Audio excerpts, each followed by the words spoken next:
Hello everyone, నేనైతే ఈ అమావాస్యకి ఈరోజు ఇలా పూజ చేసుకున్నాను. పూజకి పూలు తీసుకొద్దామని వెళ్తే అక్కడ ఆంటీ, తెలిసిన ఆంటీ ఈరోజు అమావాస్యకి ఈ అవిశాఖ తెచ్చి దేవుడి దగ్గర పెట్టి పూజ చేసి గోమాతకు తినిపిస్తే ఈ అవిశాఖని, గోమాతలో 3 దేవతలు ఉంటారు కదండి, అది ఈరోజు అమావాస్య రోజు ఇలా తినిపించడం వల్ల మనకి చాలా మంచి జరుగుతుందంట. సో అలా చేసి అలానే టెంపుల్కి వెళ్ళాను అనమాట, ఈశ్వర టెంపుల్కి వెళ్ళాను.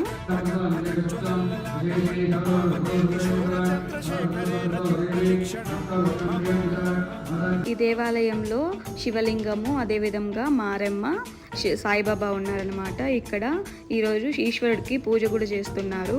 సో పూజ అన్ని చూసుకొని పక్కనే మన వెంకటేశ్వర స్వామి కూడా ఉన్నారండి. సో వెంకటేశ్వర స్వామి దర్శనం కూడా చేసుకొని వచ్చేసాను. ఇది వెంకటేశ్వర స్వామి అనమాట. ఇంత స్మాల్ వీడియో మీకు నచ్చినట్లయితే please like, share and subscribe.